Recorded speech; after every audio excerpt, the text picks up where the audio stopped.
Ok, muy buenos días. Les agradezco a todos por estar aquí, en particular a nuestro expositor de hoy, el doctor Santiago Caballero Benítez.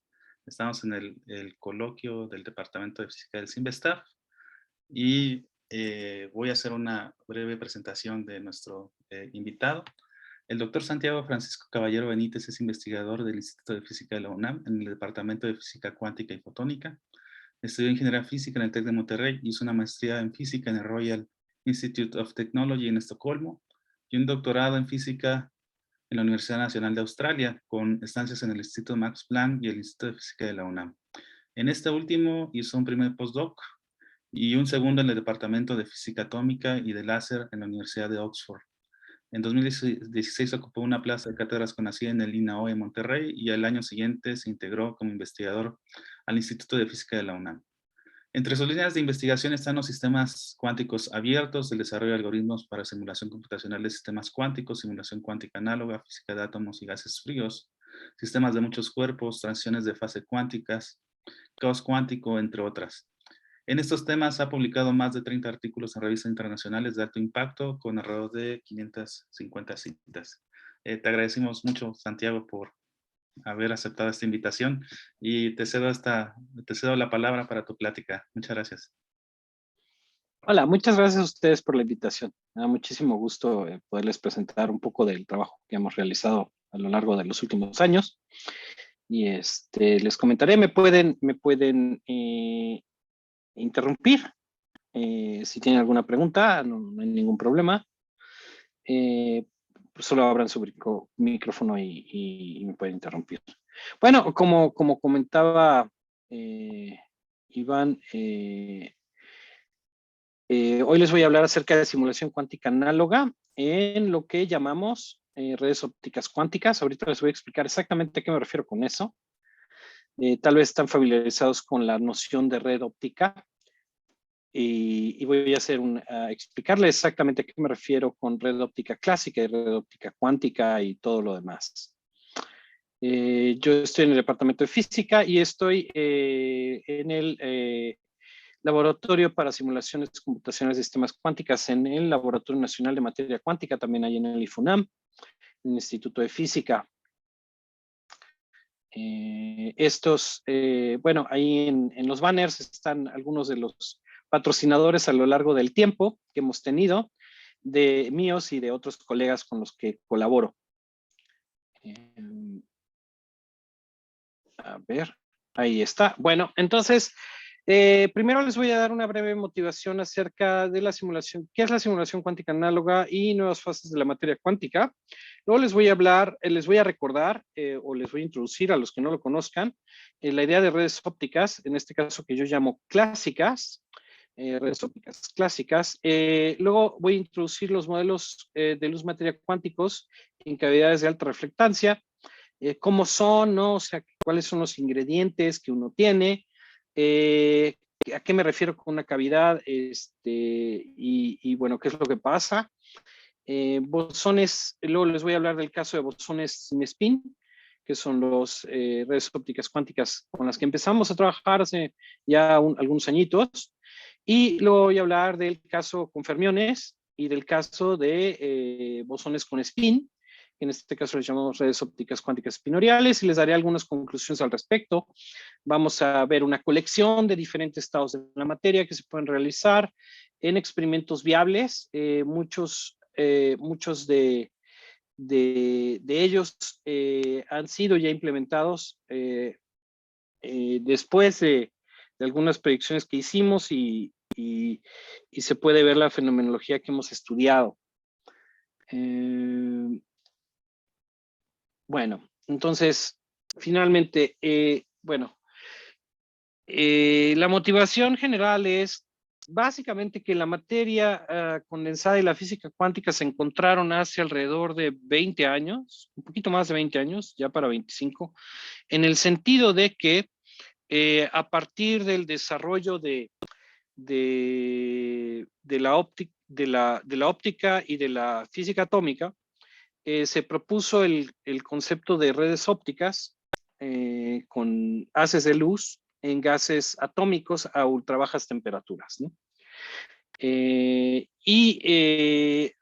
Esto está relacionado con que por ahí de 1995, pues entonces tuvimos la condensación de Bose-Einstein.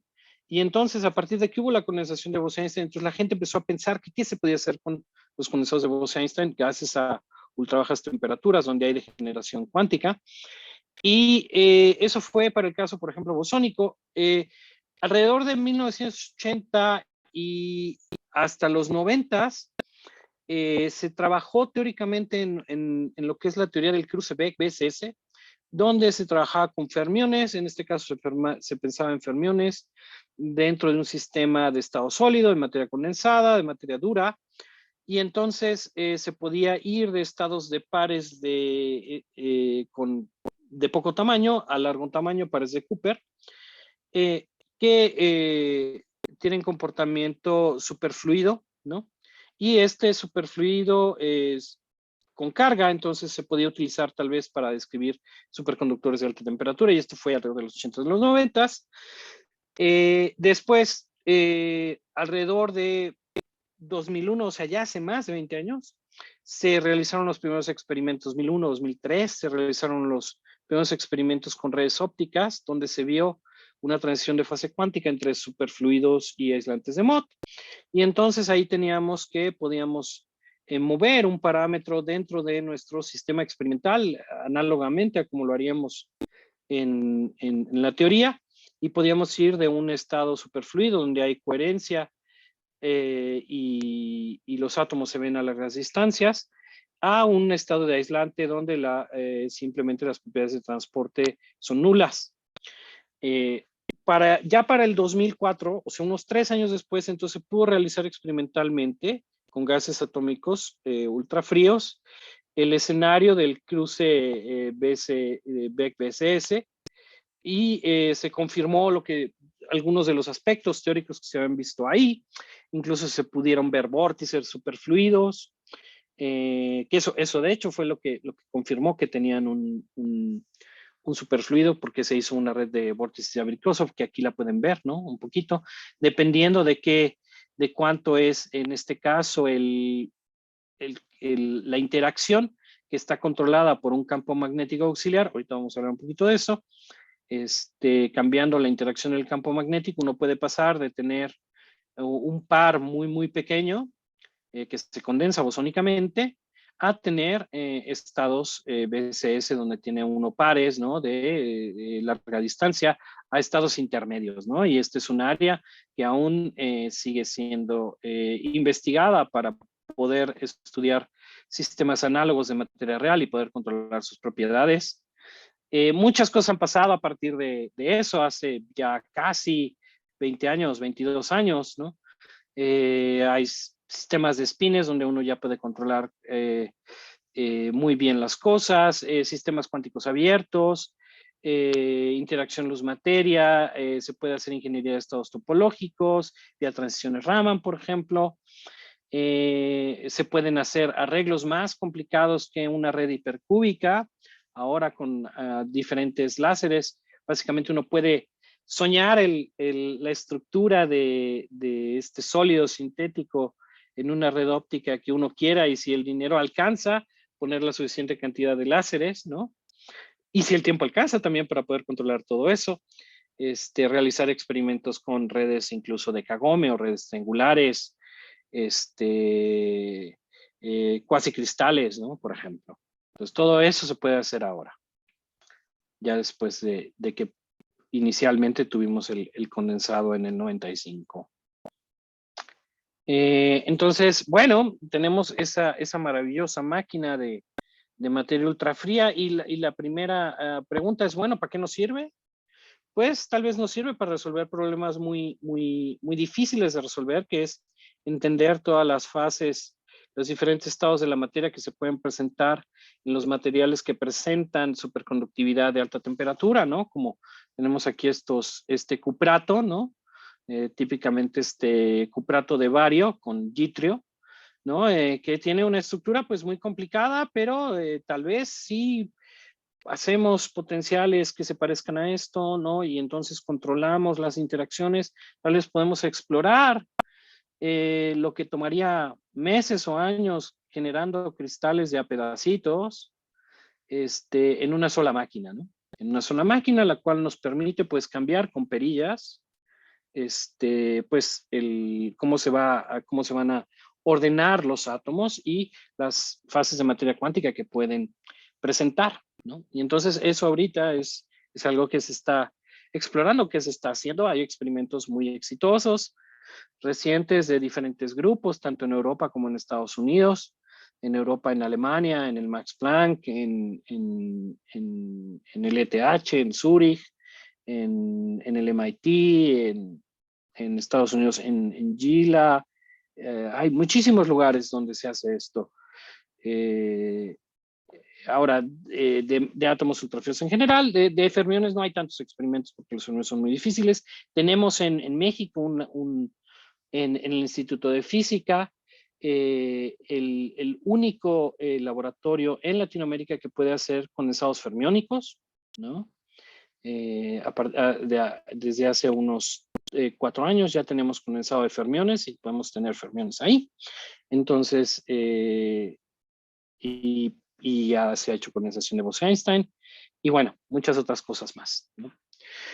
Ahora hay, además de que queremos entender estos análogos de materia dura y poder controlar, entender los diagramas de fase, también podemos generar otro tipo de materia en fases emergentes, ¿no? Las cuales por interacciones que pueden ser diseñadas de diferentes maneras, cambiando de átomo. En este caso yo me voy a centrar en el caso de cavidades de alta reflectancia, donde hay procesos de interacción de corto y largo alcance que les voy a explicar.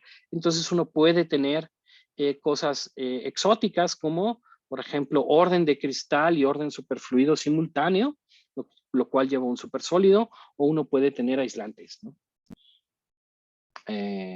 Con sistemas y estos experimentos se pueden hacer con sistemas de bosones o de fermiones, o tal vez incluso mezclas. Mezclas todavía no tenemos en el mundo, pero no debería de ser un gran problema. Bosones y fermiones dentro de cavidades ya tenemos. Entonces, típicamente, ¿cómo funciona nuestra analogía? En el modelo de electrones de un sólido estamos hablando de un modelo de enlace fuerte, donde tenemos operadores de creación y aniquilación en diferentes sitios en un cierto arreglo. Esta puede ser una red cuadrada, o puede ser una red triangular, o dependiendo de la estructura de bandas que tengan nuestros átomos, que eso va a depender finalmente de cómo estén esos procesos de tunelamiento entre los diferentes sitios que tenemos en nuestro arreglo, que puede ser unidimensional o dosdimensional o tresdimensional, o incluso puede tener dimensiones sintéticas. Típicamente en un sólido real uno tiene dos componentes, la componente de spin positivo y la componente de spin negativo, que son sensibles a campos magnéticos aplicados. En un sistema ultrafrío, uno también puede tener esas componentes o puede tener spines enteros, semienteros, porque uno puede tener bosones o fermiones. En el caso de el sistema electrónico, uno solamente tiene pues electrones, ¿no? Y en el sistema atómico uno puede tener pues spines semienteros, spines enteros, bosones, fermiones, o puede tener combinaciones de ellos. Y típicamente uno además al hamiltoniano de enlace fuerte de tight binding, uno le añade interacciones, en este caso son interacciones en cada uno de los sitios de las diferentes proyecciones de spin que están acoplados a través de sus densidades, de sus operadores de densidad, ¿no? Y tenemos típicamente esta U es la U de Hobart, ¿no? Esta es una interacción de tipo Hobart que Hobart y Gutzwiller hicieron la descripción de un sistema, de un modelo como este, por ahí de 1960 más o menos, 61 me parece. Y entonces lo que tenemos es que los electrones, ¿no? Se mueven en esta red periódica generada a través de las capas iónicas, ¿no? Y entonces se pueden transportar a lo largo de la red. En una red óptica lo que vamos a tener átomos, en este caso átomos neutros, que van a ver un potencial efectivo que es similar al de un cristal real, ¿no? Y la ventaja que vamos a tener es que podemos controlar la forma de este potencial que ven los átomos porque los hacemos con láseres, ¿no? Láseres contrapropagantes, y entonces podemos controlar la separación y además por medios externos y también a través de qué tan profundos son los pozos, podemos controlar cómo son las interacciones. Típicamente el modelo de Hobart es lo que se cree que es el modelo efectivo que puede representar algunas de las características que tiene la superconductividad de alta temperatura, por ejemplo. Y hay cosas muchísimo más exóticas como modelos multibandas que pueden tener estados cuánticos con topología de bandas no triviales y entonces estados cuánticos topológicos. Y bueno, ya se volvió todo un zoológico de estados de la materia a los cuales puede uno encontrar. Entonces, típicamente en un sistema de materia cuántica ultrafría, lo que uno tiene es un hamiltoniano en segunda cuantización, el cual estoy escribiendo en su descripción en el continuo, donde tengo operadores de campo, de bosones, o de fermiones, o incluso de bosones y fermiones, mezclas, ¿no? Los cuales interactúan por interacciones de corto alcance, en este caso interacciones de dos cuerpos de corto alcance que son típicamente proporcionales a la longitud de colisión en su forma más sencilla. Puede también haber interacciones dipolares y puede haber interacciones si trabajamos con átomos excitados de Rydberg, ¿no? Y bueno, es lo que tenemos, pero típicamente tenemos a bajas energías. Estas son el tipo de teorías efectivas que tiene nuestro sistema, donde tenemos un operador de energía cinética, tenemos un potencial de atrapamiento y un potencial de interacción, y la interacción pues va a depender de si tenemos diferentes componentes de spin. Ok, entonces ahora les voy a recordar a los que sí saben y a los que no lo saben, típicamente cómo representamos los sistemas bosónicos en redes ópticas cuánticas, en redes ópticas clásicas. ¿A qué me refiero con que las redes ópticas son clásicas? A que el campo de intensidad del láser que ven los átomos no afecta a los átomos.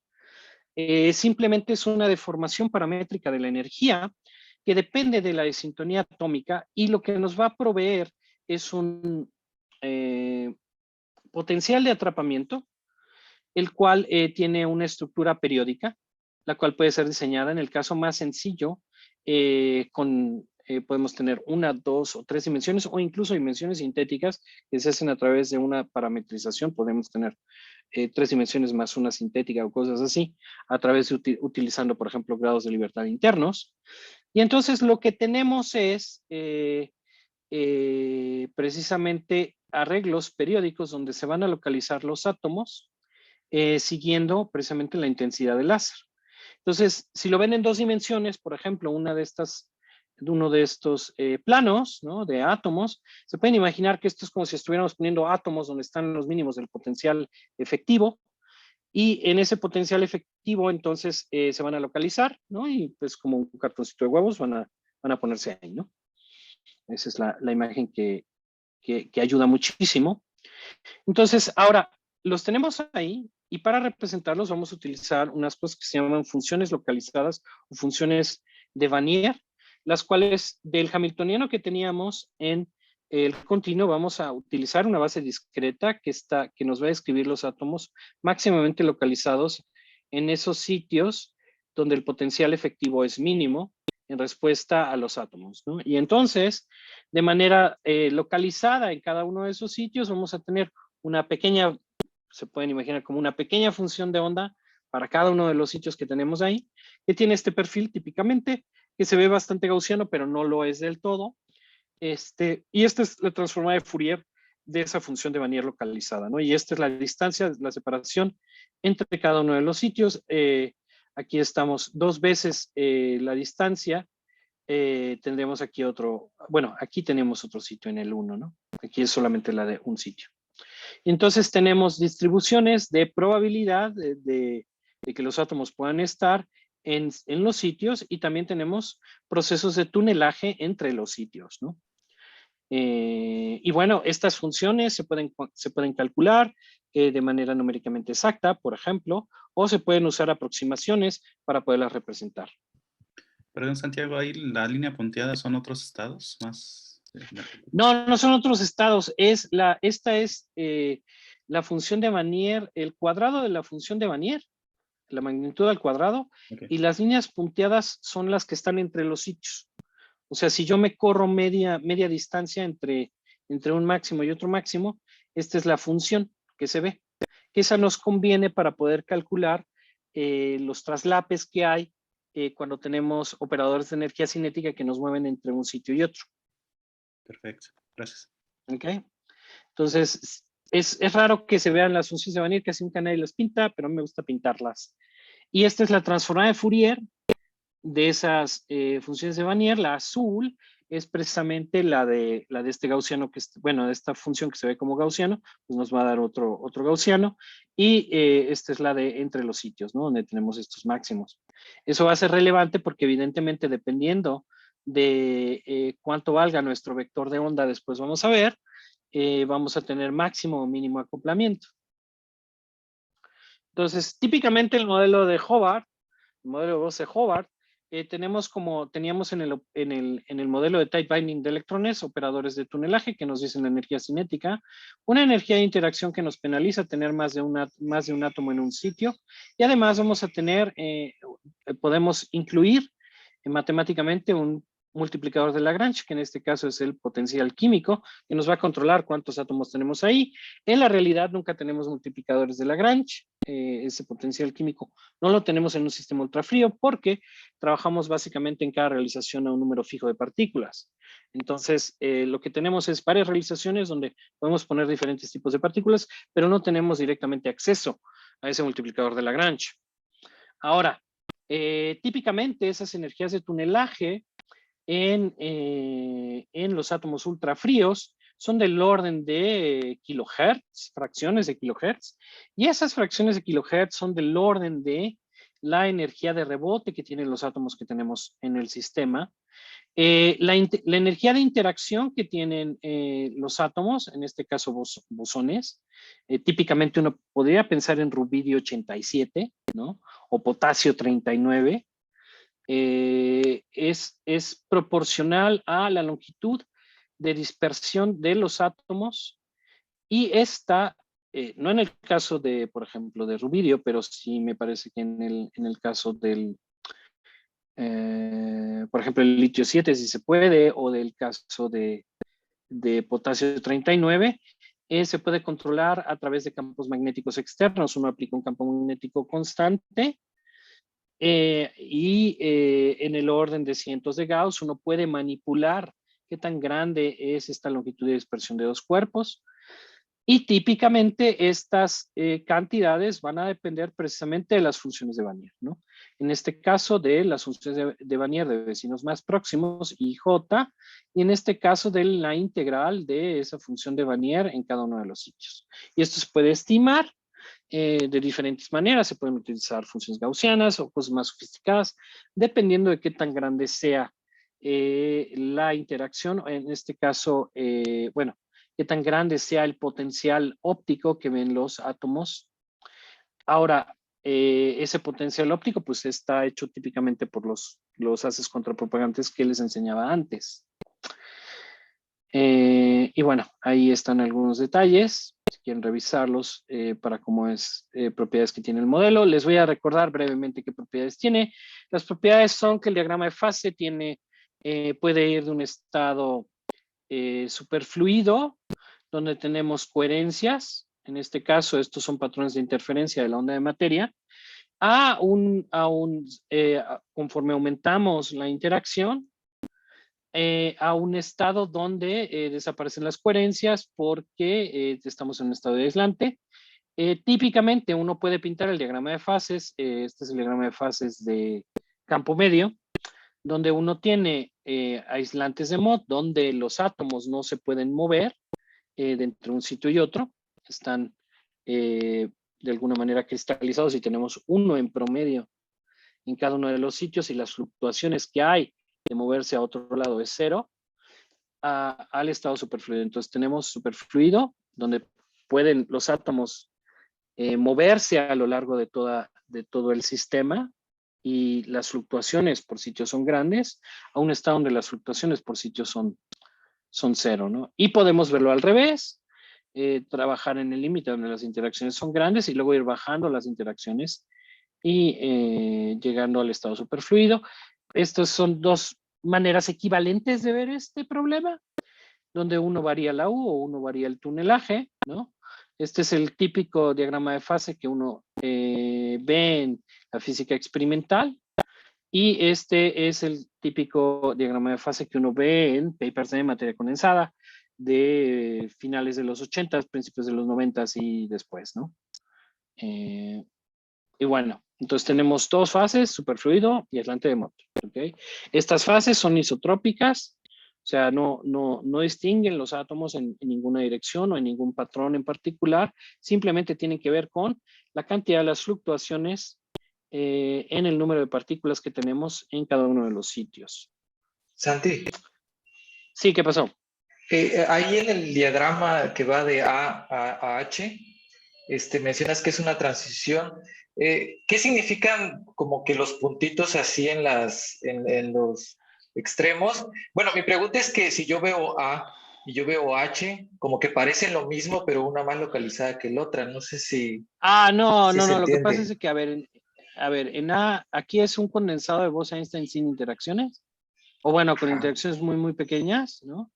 Y entonces, conforme uno va aumentando la interacción, entonces lo que uno va viendo es que cuando uno deja caer los átomos del sistema, o sea, apaga el aparato y entonces luego ve el patrón de difracción que hacen los átomos, que es equivalente a sacar la transformada de Fourier, entonces ve picos de interferencia. Entonces, estos picos de interferencia son los que se ven y eso es porque tenemos un estado superfluido y luego ya no los vemos, ¿no? Este es, digamos, que el estado inicial, ¿ok? Y luego tú vas aumentando la interacción y luego entonces ya lo ves, ¿no? Perfecto. Gracias. ¿Ok? Ok, vale.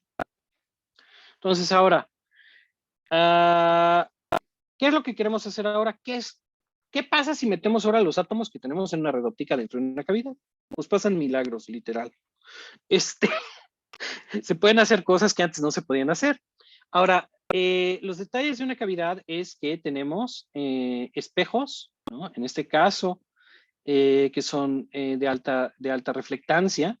Tenemos vamos a elegir parámetros en el sistema donde tenemos una pérdida de fotones de la cavidad muy pequeña para que entonces los átomos que están adentro de la cavidad den muchas vueltas adentro y le peguen a los átomos.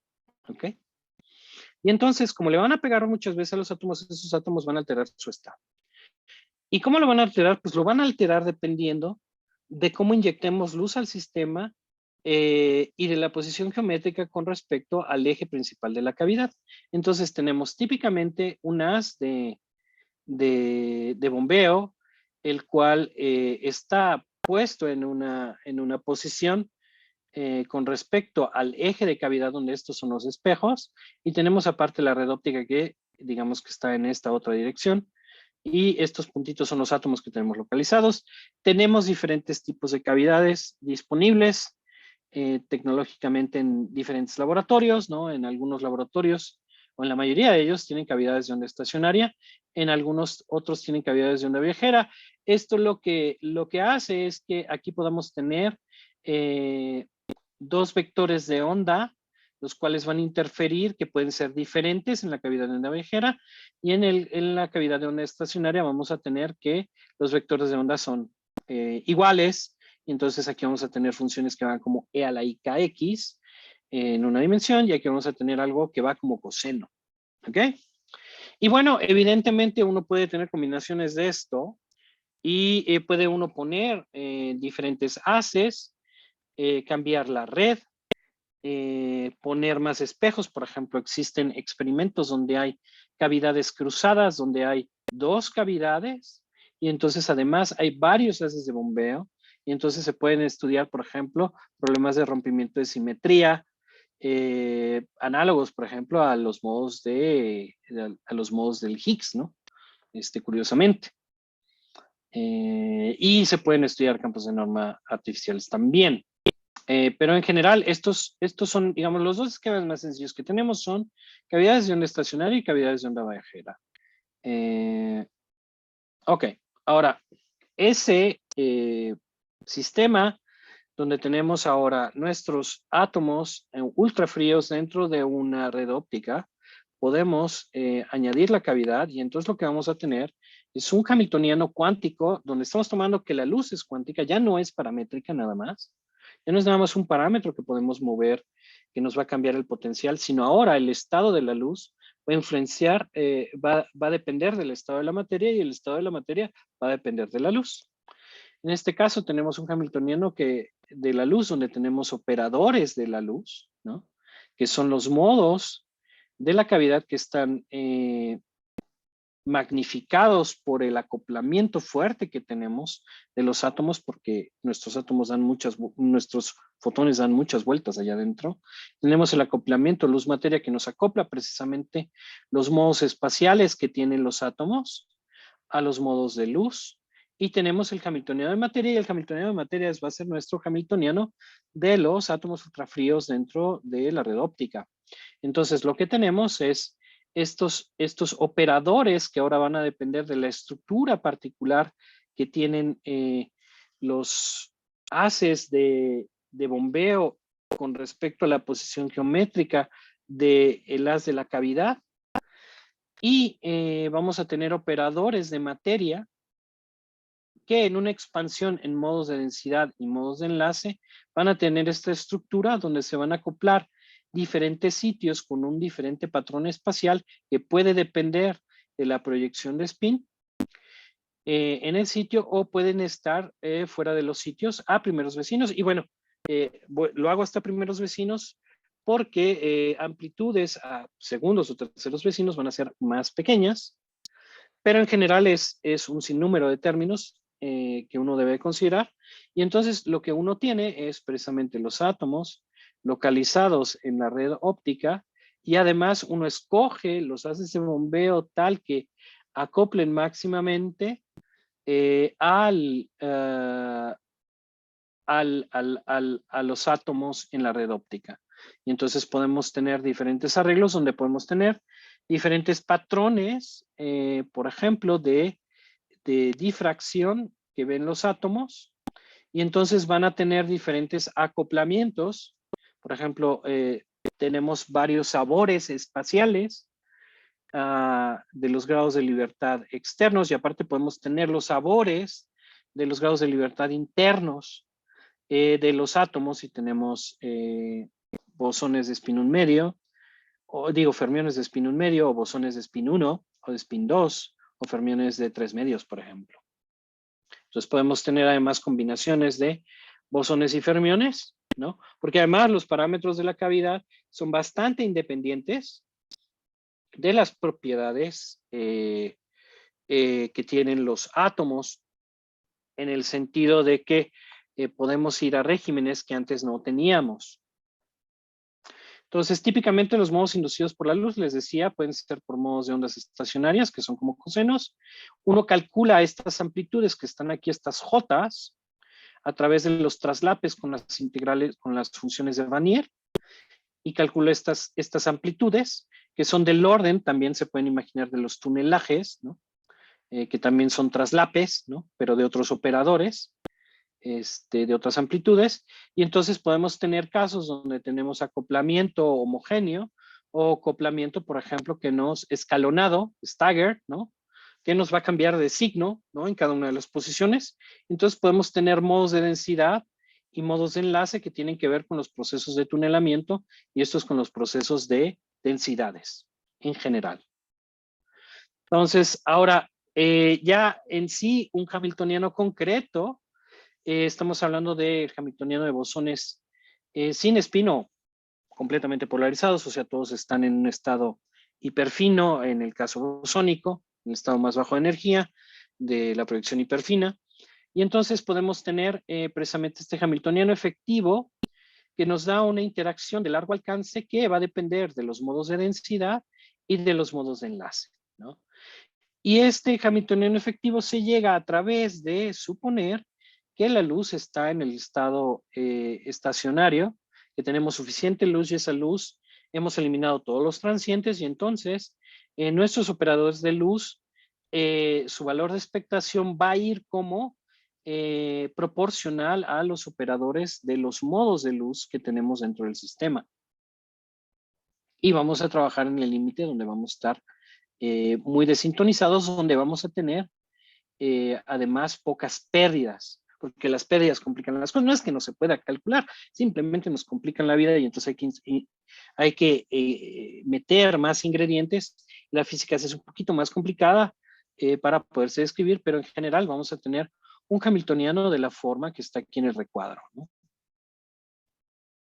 Entonces, ya concretamente en experimentos recientemente, esto fue alrededor del 2006, un poco después de que hicimos un artículo, se pudo confirmar este modelo donde tenemos acoplamiento en densidad, donde tenemos acoplamiento escalonado entre los sitios pares e impares de una red, en un arreglo de planos dos dimensionales, y donde podemos tener diferentes fases bien conocidas como la fase de aislante de Mott y la aislante y la fase superfluida, como ya teníamos.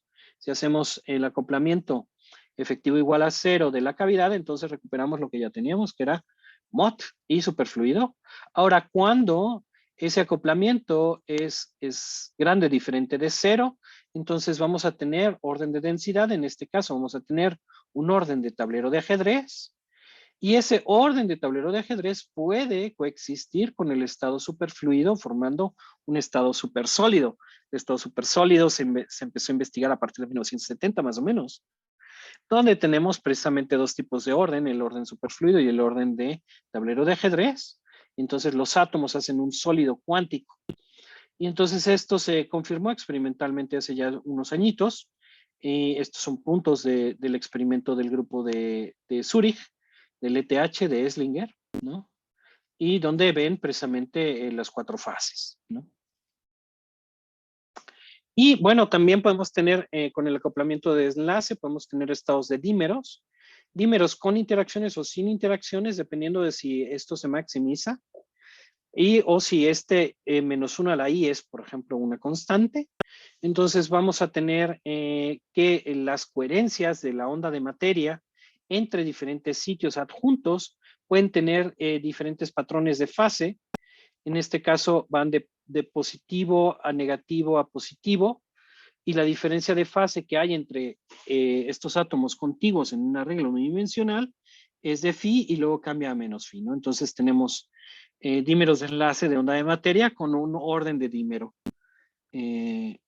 por ejemplo, ¿no? Esto ya haciendo cosas un poquito más exóticas. Ahora, podemos tener el caso de fermiones. En el caso de fermiones tenemos fermiones atrapados, donde los fermiones son accesibles a diferentes polarizaciones dependiendo de la polarización que tengamos. Esto tiene que ver con precisamente cómo orientamos los campos magnéticos que tenemos en el sistema, ¿no? Y entonces vamos a tener diferentes tipos de polarización. Uno puede parametrizar de manera efectiva con un ángulo de polarización, ¿no? Y entonces uno puede ir de un estado donde tenemos fermiones de spin 1 medio, con spin arriba, spin abajo, spin arriba, spin abajo, en este caso con un arreglo de tablero de ajedrez, con espines arriba y espines abajo, con un antiferromagneto escalonado, a estados donde, por ejemplo, podemos tener pares, ¿no? De nuevo en un tablero de ajedrez, pero pares de espina arriba con espina abajo, ¿no? Entonces podemos tener diferentes órdenes de densidad con aparte orden magnético, con fermiones de dos componentes. Y uno puede investigar, por ejemplo, experimentalmente es posible analizar por sitio cómo se comportan esas fluctuaciones en en el orden magnético localmente en experimentos análogos sin cavidades, ¿no? Entonces, esta es una propuesta, hay una propuesta experimentalmente viable del 2018 para poder realizar estas cosas y añadir la cavidad, ¿no?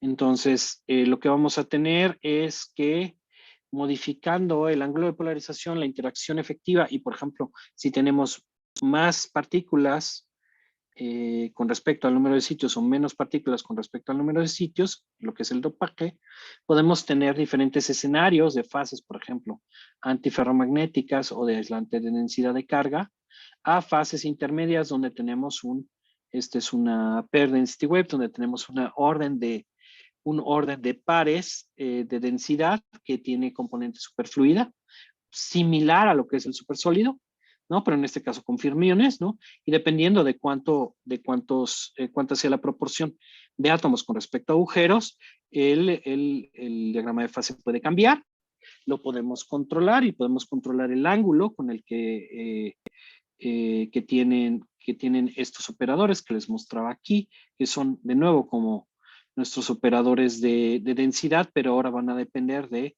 precisamente la polarización, si es derecha o izquierda, ¿no? Y entonces tenemos esta estructura de modos que acopla a la densidad de diferentes proyecciones de spin. Entonces, uno calcula diferentes factores de estructura, el factor de estructura magnético, el factor de estructura de densidad, la matriz reducida de dos cuerpos y genera estos diagramas de fase. Y entonces uno puede llegar y hacer la ingeniería para cómo uno tiene que cambiar, por ejemplo, los ángulos para generar el sistema análogo, o bueno, lo más parecido a un diagrama de fase de un material real, ¿no? Como puede ser este superconductor de alta temperatura, donde tenemos fases antiferromagnéticas y fases superconductoras a temperatura igual a 0, que es lo que tenemos aquí, donde tenemos antiferromagnético, y dependiendo de precisamente si tenemos del llenado, que en este caso es este NP, que es este 1 menos ρ, podemos ir de tener un superfluido a un estado de pair density wave, que este sería análogo al superconductor, a un antiferromagneto, por ejemplo, o podemos hacer otros esquemas que simplemente se nos ocurran, como ir de un superfluido a un antiferromagnético, una aislante densidad de carga, ¿no? También se puede. No estamos limitados solo por la naturaleza, podemos hacer propuestas acerca de cosas que se pueden hacer interesantes. Entonces nos permite diferentes esquemas de simulación. Ahora, les voy a hablar brevemente de las redes cuánticas espinoriales, o sea, bosones con spin. Típicamente lo que tenemos es de nuevo un Hamiltoniano Bose-Hobart. Ese Hamiltoniano Bose-Hobart es sensible a campos magnéticos en el sentido de que los átomos por efecto cuadrático oscilan, entonces podemos ver las diferentes proyecciones hiperfinas. Entonces, en el caso, por ejemplo, de rubidio, tenemos, aquí, no cambié el error. Aquí debe ser sodio y aquí debería ser rubidio 87. Entonces, tenemos rubidio 87, sodio, por ejemplo, litio 7, y entonces dependiendo del átomo que tengamos, la interacción magnética que pueden tener, que depende del efecto cuadrático Zeeman, es proporcional a una constante positiva o negativa, y tiene esta forma, donde estos F son los operadores de spin, y esto nos está diciendo la respuesta magnética que tienen los átomos, además de la interacción isotrópica que tiene y que no depende del campo magnético del típico hamiltoniano de Hobart. Entonces tenemos operadores de tunelaje, la interacción de Hobart y aparte la interacción que depende de las diferentes componentes magnéticas que tenemos, y esta puede tener un signo positivo, un signo negativo, fijo por la naturaleza, porque los átomos pues o son rubidio 87 o son litio 7 o son sodio 23, ¿no? Dependiendo del átomo es positiva o negativa y se acabó, ¿no? Está fijo. Estas son interacciones por sitio. ¿Ok? Y esos operadores F, pues simplemente en el caso de spin 1 son las matrices de Pauli de spin 1. Y entonces uno puede construir estos operadores que dependen finalmente de las densidades, ¿no? Y de precisamente cómo acoplan las diferentes proyecciones de spin, ¿sí? Entonces, lo que uno va a tener diferentes órdenes, por ejemplo, orden antiferromagnético o neumático, ¿no? Dependiendo de si el estado es superfluido o si es un aislante de Mott, o puede tener un orden ferromagnético, donde puede tener un aislante ferromagnético, un superfluido ferromagnético, ¿no?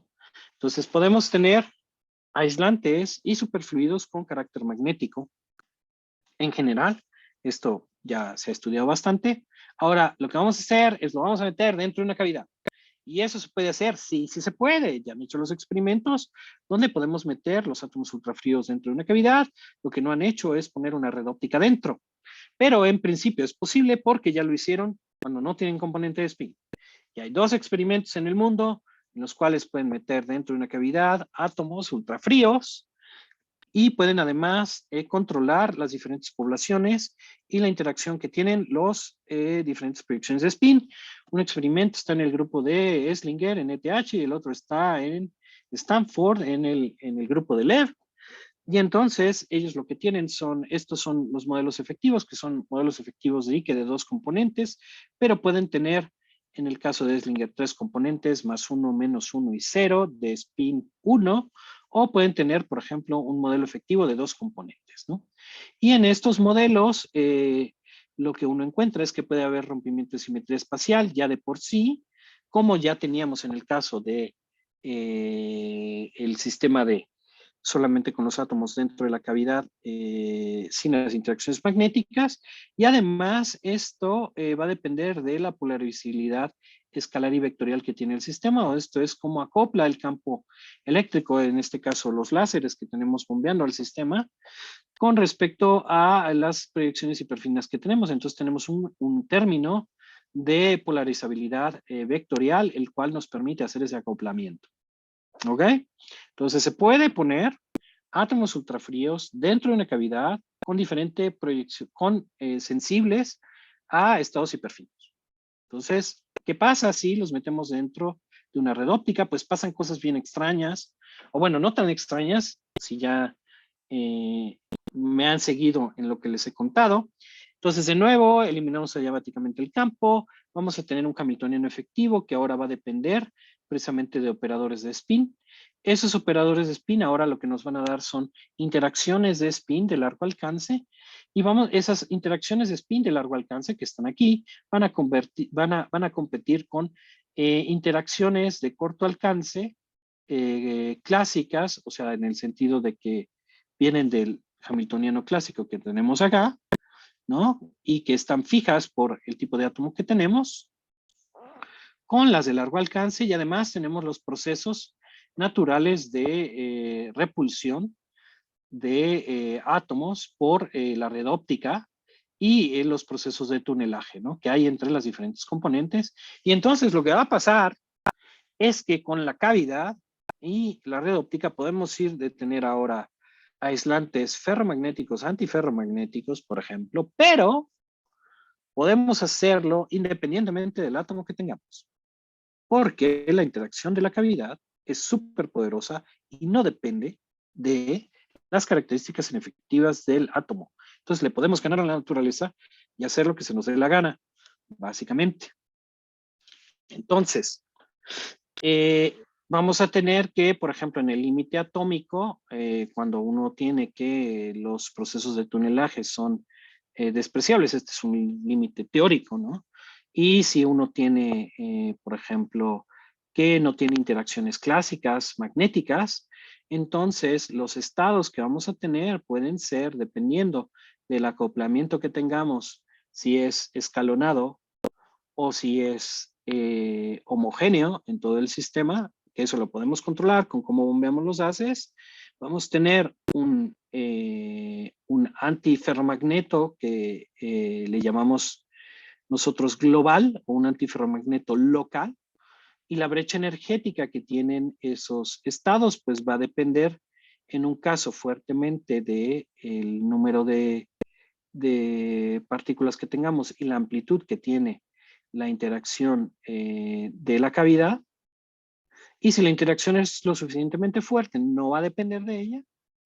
Y vamos a tener que las magnetizaciones pues se van a minimizar, uno, en la escalonada, en el caso donde el acoplamiento es constante, o se va a maximizar en el caso donde el acoplamiento es escalonado, ¿no? Y entonces, este estado que tenemos aquí, que llamamos antiferromagneto local, va a ser el típico antiferromagneto, análogo al caso fermiónico, y este de aquí, pues es una cosa extraña que sucede, que puede pasar, que tiene que ver con que todos los átomos en cada sitio tienen magnetización 1, pero además tienen este orden de largo alcance por la interacción mediada de la cavidad, ¿no? Y entonces uno lo puede medir a través de la covarianza cuántica, que está dado como básicamente la covarianza que hay entre los diferentes poblaciones de spin, ¿no? Y entonces lo que uno obtiene es un diagrama de fase, ¿no? Cambiando qué tanto es el cociente de las interacciones cuánticas con las interacciones clásicas,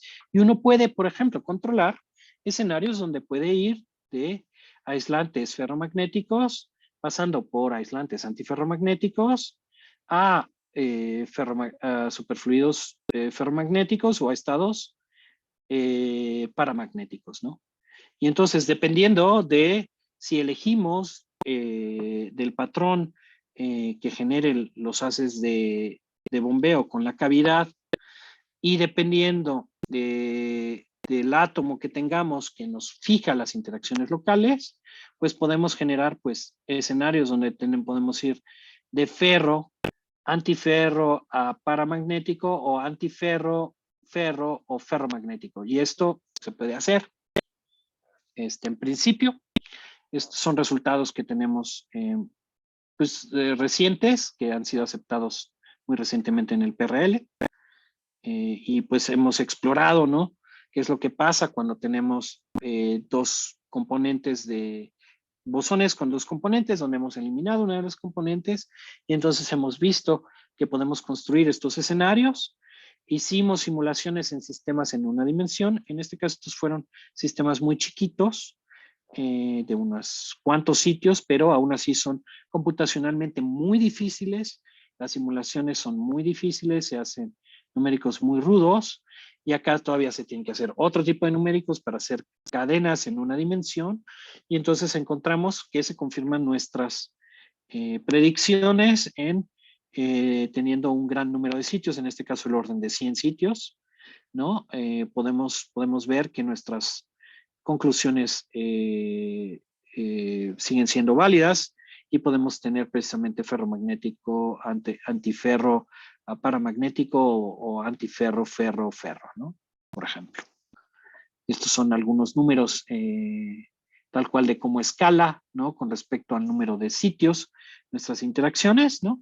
Y bueno, también tenemos enredamiento de componentes entre esas componentes de espines, ¿no? Y este es el comportamiento de precisamente la entropía de enredamiento que tienen, y el enredamiento cómo cambia a lo largo del sistema a partir de que tengamos escenarios de competencia, o escenarios donde tenemos solamente interacciones clásicas o cuánticas, ¿no? Entonces, típicamente uno puede ver que uno tiene una transición de primer orden, que simplemente se ve aquí, ¿no? Entonces, esto confirma que tenemos ese enredamiento, nos está señalando que tenemos esas transiciones de primer orden. Entonces, les voy a comentar un poco acerca de mi grupo. Estos son mis estudiantes de licenciatura, de posgrado, algunos otros estudiantes que han estado con nosotros. Nos dedicamos a hacer simulaciones computacionales y desarrollo de algoritmos para sistemas cuánticos. Como ya les mostré, pues básicamente trabajamos con estas cosas muy divertidas de redes ópticas y redes ópticas cuánticas y sistemas cuánticos abiertos también. Estos son algunos de los investigadores colaboradores que tengo en el Instituto de Física y fuera del país. Estas son sus agencias que les han dado dinero a lo largo de los años a mis compañeros extranjeros. Y bueno, esta gente es el Instituto de Física en su mayoría. Y espero haberlos podido convencer que la luz en el límite cuántico nos da nuevas fases de la materia, se puede cambiar significativamente cómo se comportan los átomos, que podemos diseñar por el efecto de retroacción de los espejos en la cavidad en los átomos, de la luz a los átomos y de los átomos a la luz, pues cosas que pueden tener correlaciones cuánticas fuertes, y podemos ir a generar condiciones para hacer simulación cuántica avanzada, como les he mostrado. Podemos, en un solo experimento, podríamos explorar pues un sinnúmero de sistemas con diferentes características magnéticas o diferentes características de transporte. Y bueno, es el momento en el cual la física atómica permite innovar aún a la materia condensada, y no nada más quedándose desde el punto de vista de hacer que la materia condensada sea simulada en la materia ultrafría. Hay gente que trabaja precisamente tomando ideas de, por ejemplo, estos sistemas en cavidades para hacer, por ejemplo, superconductividad inducida por luz, porque se comporta de manera análoga a estos sistemas en cavidades de materia ultrafría. Ahí les dejo mi correo y estas son algunas publicaciones y muchas gracias. Muchísimas gracias, Santiago. Por favor, les pido a todos los asistentes que abran su micrófono y les demos un aplauso a Santiago por esta muy buena charla.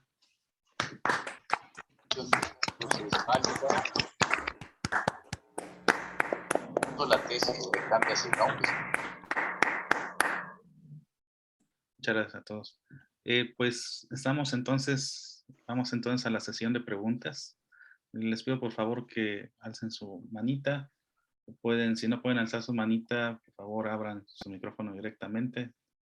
Invito a los estudiantes a que pregunten todo lo que ustedes deseen.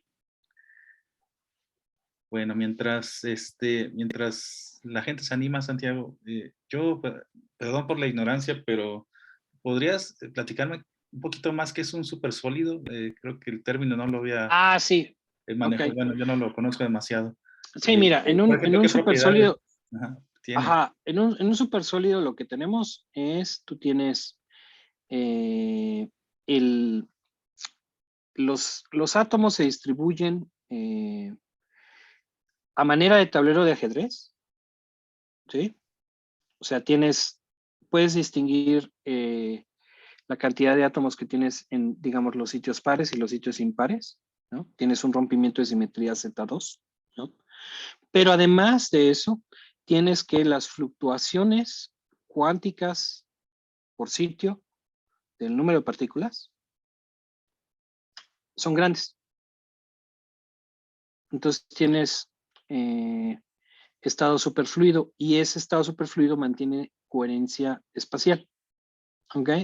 Entonces es un poco extraño porque habitualmente tú pensarías en el estado de tablero de ajedrez como un aislante, ¿sí? Donde los átomos simplemente no pueden caminar de un lugar a otro. Y en el estado superfluido como un estado donde pues tú puedes desplazarte, bueno, los átomos se pueden desplazar a lo largo de todo el sistema. Entonces es un estado donde tienen las dos cosas al mismo tiempo. Entonces tienes esos dos órdenes. De hecho hubo una controversia así bien grande, como en 1970, porque decían que eso no se podía, porque entonces había un punto tetracrítico, y entonces eso no era posible por termodinámica. Y luego se arregló porque simplemente tienes diferentes tipos de orden, ¿no? Y tienes que el orden superfluido te rompe simetría 1, ¿no? Y el otro te rompe Z2 y los puedes tener al mismo tiempo y no pasa nada, ¿no? Entonces, a nivel macroscópico, el tener estas dos propiedades, ¿cómo qué termina? Pues es que es un poco extraño, ¿no? Porque tienes una cosa que se está moviendo, pero está como localizada en una posición y luego se cambia a otra, ¿no? Es una cosa un poco extraña, ¿no? De pensar. O sea, por ejemplo, en los materiales reales, en helio 4, se buscó la fase supersólido y casi se da un Nobel por error, ¿no? Hace como 15 años, a Raymond Chan, donde ellos habían dicho que veían supersolidez, o sea, veían un sólido. En ese caso, su sólido tenía una respuesta al momento de inercia no clásico del sistema cuando bajaban la temperatura. ¿Esto qué quería decir? De repente tenían el sólido, le bajaban la temperatura a menos de 2 Kelvin, ¿no? y entonces cambiaba la respuesta de torsión de inercia, ¿no? Y entonces ese cambio de respuesta, que supuestamente nada más era por la temperatura, era porque precisamente el helio se vuelve superfluido. ¿Okay? Después se encontró que era más complicado que eso, porque lo que pasa es que el cristal de helio que tiene, bueno, el cristal que contiene al helio, se fractura y entonces esas fracturas hacen que se mueva el superfluido por ahí y entonces pues no es exactamente, o sea, no es una fase de materia como tal, ¿no? Porque pues tienes un contenedor, se te escapó el superfluido y entonces te está haciendo que ese superfluido te cambie las propiedades de rotación, ¿ok?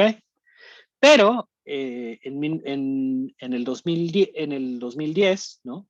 Eslinger probó en el experimento que podía tener fases supersólidas, en este caso con interacciones mediadas por la cavidad. Ahí no tenían todavía interacciones fuertes por sitio, pero sí tienen este orden de rompimiento de simetría Z2 con superfluido. Y luego ya recientemente, en 2016, con interacciones fuertes también lo tienes, ¿no? Ok. Okay. Muchachos, si quieren preguntar, adelante. Si no pueden alzar su manita, por favor, directamente abran su micrófono. Igual, mientras se siguen animando, me va a permitir hacer otra pregunta, Santiago.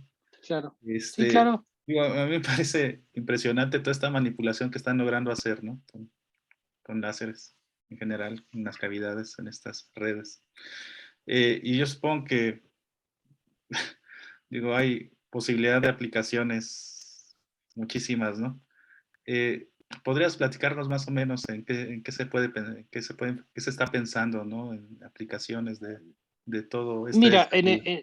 en el sentido de simulación cuántica análoga, o sea, lo más interesante del asunto es que tú puedes, o sea, ¿cuál es el sueño de la simulación cuántica análoga? El sueño de la simulación cuántica análoga es tener una máquina donde tú tienes una muy buena teoría que te puede describir lo que hace la máquina y que esa máquina además pueda simular las condiciones de un material real, ¿no? Entonces, ¿por qué es interesante el asunto? Tú, para crecer un cristal, te puede tomar varias semanas o meses, dependiendo del cristal, ¿no? Entonces, y eso es para hacer una muestra. Tú típicamente haces varias muestras, ¿no? Pero de esas, no sé, 100 muestras que haces, solamente salen buenas 3. ¿Ok? Entonces, te cuesta recursos y tiempo hacer muestras. Ahora imagínate que tú tienes un aparato, ¿no? Como de gases ultrafríos, lo pones dentro de una cavidad, ¿no? Y entonces tú dices, yo quiero tener esta estructura de bandas, ¿no? Y yo quiero tener estas interacciones que son como las de este material, y quiero que me digas qué es lo que me puede salir. Yo ya no tengo que hacer tantas muestras, ya lo hago mucho más rápido, ¿no? Y puedo ver si algo en principio va a funcionar o no. Entonces yo puedo diseñar un material y ver qué parámetros necesito y ver qué sustancia me lo puede hacer y luego hacer el cristal. Entonces imagínate el avance tecnológico, la optimización en el avance tecnológico que se puede tener es altísima, ¿no? O sea, eso es ya, suponiendo que tienes una máquina bien estudiada y calibrada para eso. Esa máquina todavía no existe, pero lo que sí existen son los principios para estudiar esos simuladores, pues bueno, para estudiar esas condiciones y ir trabajando a ese límite, ¿no?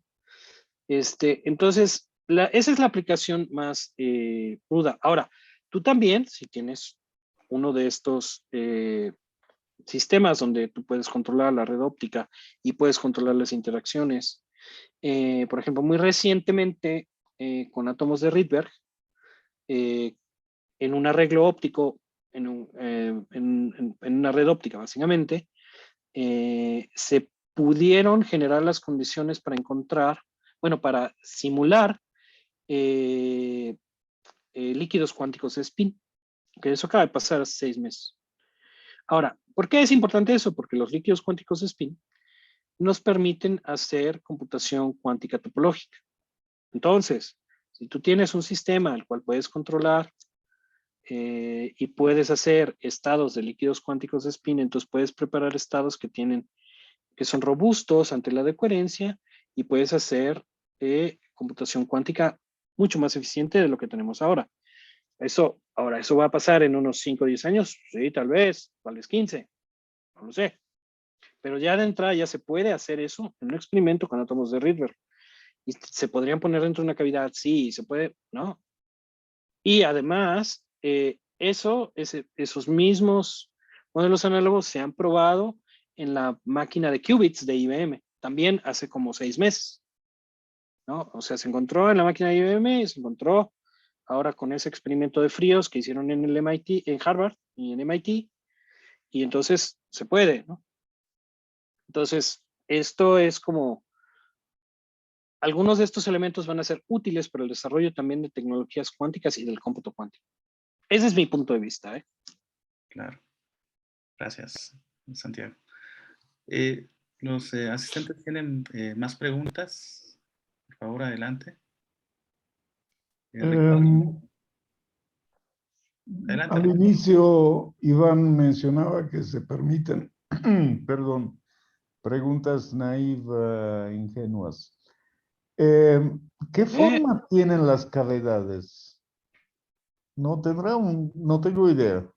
Parecían cilíndricas. No tengo una fotito, pero pues esencialmente tú tienes, o sea, bueno, no sé si esté familiarizado con los... No, yo soy teórico. Me ok, refresca bueno, mucho. pues imagínate, tú tienes el experimento de fríos y luego Mm, pones los átomos en, digamos que la parte donde ya es lo que le llaman... supongo una muestra, ¿no? es que no es una muestra, lo que pasa es que como todo el sistema está al alto vacío, ¿no? Entonces Mm, hay una parte que le llaman es como la celda de experimento, ¿no? Entonces en mm, esa parte ya tenemos los átomos, están los haces que entran por diferentes partes de ese contenedor que está al alto vacío, y típicamente puede ser de metal o de vidrio, depende. ujú, Y la cavidad los espejos a veces están adentro del vacío y a veces están afuera del vacío. Depende de qué tan buena sea la cavidad. Si están en el vacío, entonces la cavidad tiene que ser muy buena. La cavidad es muy buena, si están fuera del vacío, no tan buena. En muchas de ok. las ocasiones, los espejos pues serán una cosa como, pues haga de cuenta algo así, y serán así de anchos, ¿no?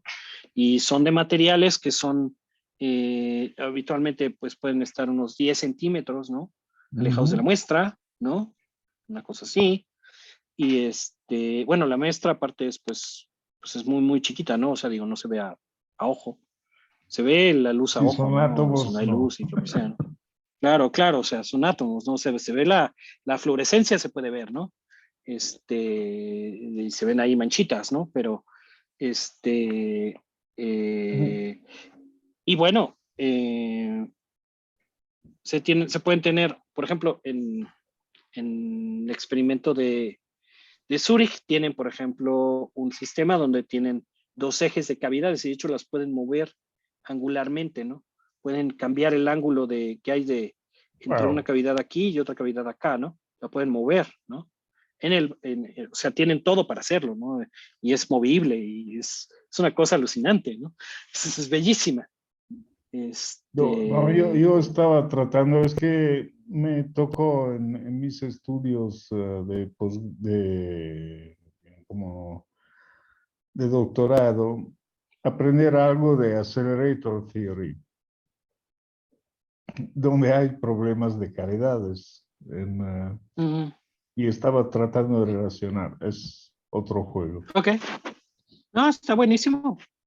Pero muchas gracias por la charla. Ok, Y tenía otra pregunta.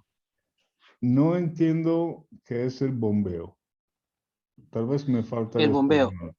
Ok, bueno, o sea, tenemos Yo pienso a pumping. ¿Estás metiendo grados de libertad o estoy metiendo luz al sistema, ¿no? luz? Entonces, Ok. estoy metiendo luz al Excitando. sistema. Sí, o sea, meto luz láser al sistema, tengo la cavidad y entonces la luz empieza a acumularse adentro y entonces a partir de que el acoplamiento que tienen los átomos con ese haz incidente y la proyección que hay en la cavidad, se va a hacer una rejilla de difracción. Ok, esto sí. ¿Ok? Tiene sentido. Y entonces se va a maximizar la emisión de luz en el eje preferencial de la cavidad. Entonces, a través de eso, entonces yo ya puedo detectarlos y entonces yo ya sé que los átomos cambiaron de estar en un estado que no tiene orden, ¿no? Ningún orden preestablecido, están homogéneos, a que cambian a un rompimiento de simetría Z2, donde yo tengo entonces que se formó la rejilla de difracción y se maximizó la emisión de átomos, ¿no? Por el acoplamiento. Muchas gracias. Eso es lo que pasa. Vale. Porque sí, de teórico. La parte teórica creo de haberla entendido. Ok, vale. La explicaste muy bien. Pero sobre el lado experimental soy absolutamente ignorante y necesito toda la ayuda posible. No, está bien, digo, yo hago teoría, ¿no? Yo hago teoría Gracias, también. Santiago. Vale. Ok. Gracias, Ricardo. ¿Algún otro comentario o pregunta? Pueden, adelante. Yo tengo uno muy rápido, lo suelo hacer mucho cuando la gente presenta simulaciones, preguntarles en qué hacen sus simulaciones. Pues mira, nosotros desarrollamos código propio en mi grupo. O sea, programamos, ¿no? O sea, mis estudiantes y yo también, ¿no? Entonces programamos, pues en diferentes cosas, dependiendo de lo que sea necesario, ¿no? O sea, muchas veces trabajamos en C++, otras veces trabajamos en otras cosas menos rudas, ¿no? Hay gente que trabaja en Python, hay gente que trabaja también en Julia, a veces usamos en matemática, pero en general a mí me gusta, por cuestiones de eficiencia, trabajar en C++, ¿no? Es muy difícil ganar al C. Entonces desarrollamos código propio.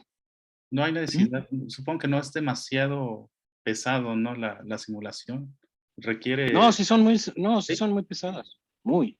Sí, muy. Entonces, hay que paralelizar en general. Sí, paralelizar y usar mucha memoria y no. Okay. Es el infierno puro. Ok. Sí. Entonces, sí, necesitas trabajar optimizado. Okay. Sí, por eso tenemos que hacer nuestros códigos. Simplemente no hay donde los puedas tomar. O sea, no hay nada en el mercado que nos ayude. Por ejemplo, para el DMRG recientemente hay una biblioteca que ayuda, ¿no? Pero aún así hay que hacer código y se necesitan muchos recursos computacionales para hacerlo. Sí. Yeah. O sea, ya para hacer algo de verdad, ¿no? Para jugar, pues sí, no hay tanto problema, pero sí estamos hablando que hay cuentas que pueden durar semanas o meses. Ok. Aún súper optimizadas, ¿no? Y corriendo en un servidor grande. Vale. Entonces hay que saber exactamente qué es lo que nos está corriendo. Claro. Sí. Muy bien. Chicos, última oportunidad para preguntar. Adelante. Bueno, creo que hoy no se animaron. Está bien. Pero bueno, ya conocen tu correo. Aquí está, ese caballero. @unam.mx. Sí. Les animo a los muchachos que si no se animaron aquí, lo hagan por correo. Muy bien, pues entonces, por favor, démosle un aplauso a nuestro expositor de hoy, Santiago. Muchas gracias. Tiempo, los artículos llegan a tiempo, la tesis a tiempo, todo a tiempo. Son excelentes. Muchas gracias, Iván. Gracias. Y yo creo que cualquier gracias a todos. No solamente en nanociencias, sino en general un cualquier placer. programa. Cuídate mucho, muchas gracias. Hasta luego.